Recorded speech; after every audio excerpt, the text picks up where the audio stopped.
Hi, I'm James McQuaid. I was the executive producer and the visual effects supervisor on Underworld.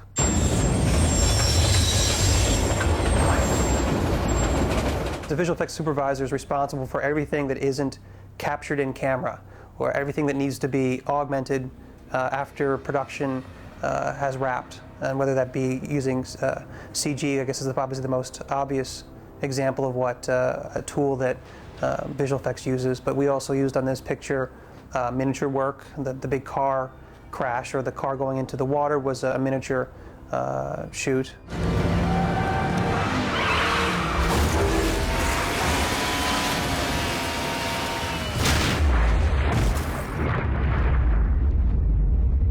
Interesting thing about Underworld is, despite what it may appear to be the case, there are probably 400 visual effects shots in the picture. Some of them are the obvious ones with, creatures transforming, or the werewolves landing on the roof of the train. But then there are other subtler things that aren't evident, like pretty much anytime you see a character in a car, the background behind them is CG. It was all created after the fact, dropped in after the fact, was not shot practically.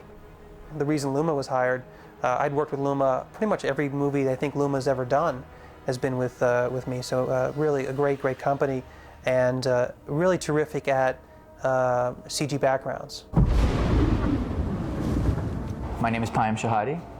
We're at Luma Pictures. We do visual effects for film and getting more and more into commercials. We used a combination of 2D and 3D processes.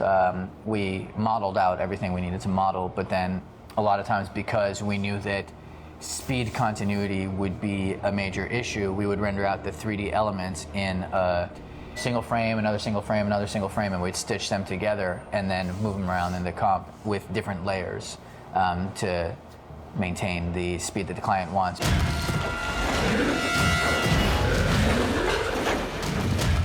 There's nothing inherent in CG that would not allow it to be 100% photorealistic. CG is able to look identical to something you filmed. There's a shot where the werewolves climb to the top of the train, which we tried to do practically, and I would assume probably the result of the practical attempt will be in the gag reel, because it looked absolutely horrendous. The creatures sort of flop up there, look very Creature from the Black Lagoon, and just are comical. Len, of course, saw that, knew we could never use that, but it was a key shot to see those werewolves on top of the train. So we went back and we worked with a company called CFC, Framestore CFC in London, and came up with a shot that exists in the picture right now.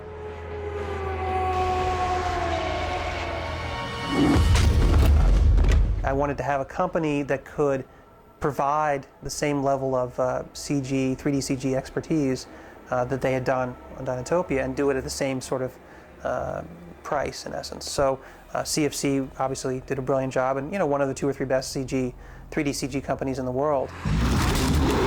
In terms of transformation, particularly the one in the subway, we shot a background plate so that we would have the back of the subway.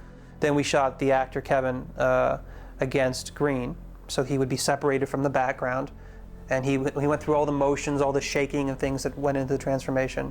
And then we shot a guy in the werewolf costume, basically the same head size, same frame as Kevin, and then we gave those elements basically to Framestore CFC. They also had scans of Kevin's head, and they had a scan of course, the werewolf head, and were able to create a morph that gave the sense of it actually, of this werewolf face growing out of this human face.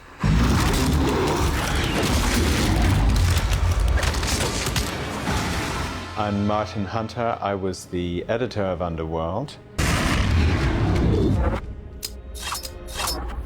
A lot of the time when you see a movie, there are visual effects which people aren't aware are visual effects.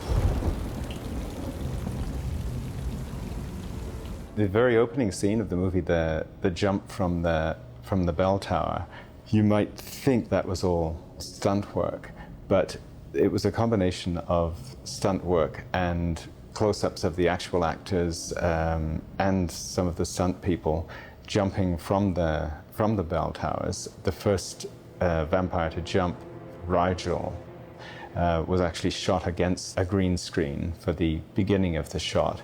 and then the background was composited in there.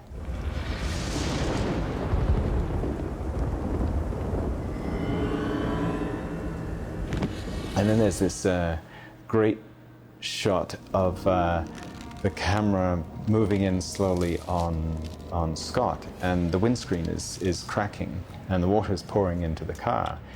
What's actually happening is that Scott and Kate are on a dry stage. There's some water pouring into the car, and the windscreen was put in with CGI. And the cracks were added, but it's very effective because you get this sense of impending danger as the windscreen's cracking more and more, and you know that it's eventually going to give way and the car is going to be filled with water.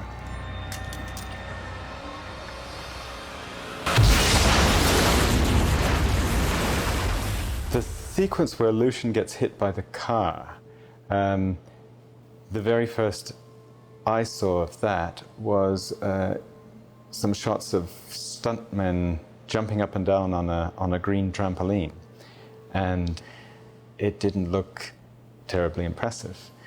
Then we got shot from the same angle, which was a locked-off camera above the trampoline, which was in the middle of the road. We got shots of Selene's car driving by. And the very first thing we did in the Avid was to do simple 50% superimposition of the two shots, and that still didn't look very impressive. Once we got the composite back from visual effects and cut it with the close live action of the car coming towards Lucian and body come flying 20 feet up to the camera in the air, it was very impressive. The editor's job is to take the best of everybody's work and make it all work as a whole. Well, we shot obviously the real actor with prosthetic wounds on his forehead or on his arm or his chest. We actually did little filaments that we could actually move the wounds a bit, so we had a sense of practical movement. And the bullets themselves we had shot a reference so people understood. We knew what the bullets looked like, and the CFC knew what the bullets actually looked like. And then they basically animated it from there. I mean, we created a little 3D bullet model which popped out of the prosthetic wound. But again, like many other things in this picture, what sells it, to me at least, is like the blood that oozes and things that we didn't shoot practically, but these little tiny details that make the shot seem, absolutely real. That kind of thing is imperative to the success of these shots. Visual effects don't work by themselves. They can't exist without the editor cutting them correctly, and without the sound designer providing an appropriate sound, and of course the composer adding music on top of it all. It's all just part of the process of finishing the picture.